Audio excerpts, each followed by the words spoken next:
नमस्कार सर्वांना. श्री स्वामी समर्थ. उद्या आहे वर्षातली शेवटची संकष्ट चतुर्थी. तर जाणून घेऊया शुभ तिथी, शुभ मुहूर्त आणि पूजा आणि पद्धत. डिसेंबर हा शेवटचा महिना आहे. तर शेवटच्या महिन्यातील चतुर्थी ही खूप खास असते. प्रत्येक महिन्यातील कृष्ण पक्षातील चतुर्थी तिथी ही संकष्ट चतुर्थी म्हणून आपण ओळखले जाते. या दिवशी आपल्या लाडक्या गणपती बाप्पाचा आपण उपवास करतो. तो उपवास कसा करायचा, त्याची पूजा कशी करायची हे आज आपण बघणार आहोत. मार्गशीर्ष महिन्यातील कृष्ण पक्षातील चतुर्थी तिथीला येणारी संकष्ट चतुर्थी ही अखुरा संकष्ट चतुर्थी म्हणून ओळखली जाते. संकष्ट चतुर्थीला श्री गणेशाची आराधना केल्याने व्यवसायावरच करिअरमध्ये खूप प्रगती होते. जर तुमच्या आयुष्यात अनेक समस्या येत असतील तर संकष्ट चतुर्थीच्या दिवशी पूजा केल्यास चांगले फळ मिळते. जाणून घेऊया डिसेंबर महिन्यातील संकष्ट चतुर्थी कधी आहे आणि त्याची तिथी शुभ मुहूर्त काय आहे. हिंदू पंचांगानुसार मार्गशीर्ष महिन्यातील कृष्ण पक्षातील संकष्ट चतुर्थीला तिथी बुधवारी 18 डिसेंबर रोजी सकाळी 10:06 सुरू होईल आणि 19 डिसेंबर रोजी सकाळी 10:00 संपेल. असे निशा कालावधीत येणाऱ्या पूजेमुळे संकष्ट चतुर्थीचे व्रत हे 18 डिसेंबरलाच केले जाईल.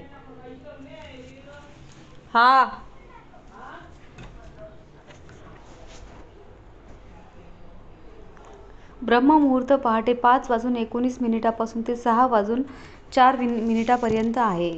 विजय मुहूर्त दुपारी 2 ते 1 पासून ते 2:42 पर्यंत आहे. संध्याकाळची वेळ संध्याकाळी 5:25 पासून ते 5:52 पर्यंत आहे. अमृत काळ सकाळी 6:30 पासून ते सकाळी 8:07 पर्यंत आहे. संकष्ट चतुर्थीची पूजा विधी. संकष्ट चतुर्थीच्या दिवशी ब्रह्ममुहूर्तात उठून सकाळी स्नान करून देवघर स्वच्छ करावे. त्यानंतर सूर्यदेवाला अर्घ्य द्यावे. श्री गणपती बाप्पाची मूर्तीला गंगाजल, आपल्या देवघरात जर मूर्ती असेल तर त्या मूर्तीला आपण गंगाजल आणि पंचामृताने स्नान घालावे व अभिषेक करावा. हळदी, कुंकू आणि चंदन लावून सजवा. हार घाला, फुले लावा, तुपाचा दिवा लावा, मोदक ठेवून नैवेद्य अर्पण करा. ओम गंग गणपतये नमः, ओम गंग गणपतये नमः या मंत्राचा दिवसभर जप करा आणि संध्याकाळी चंद्रोदय निघाल्यानंतर चंद्राची सुद्धा पूजा करून मग आरती करून उपवास सोडावे. श्री गणेशाची पूजा केल्याने सर्व प्रकारचे संकट दूर होतात. श्री गणेशाला संकट तारणारा म्हणतात. त्याची पूजा केल्याने व्रत केल्याने जीवनातील आपले सर्व अडीअडचणी दूर होतात.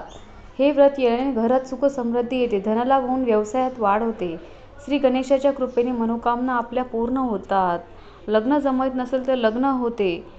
अशी संकष्ट चतुर्थीचा उपवास केल्याने आपल्या आयुष्यात खूप फरक पडतो.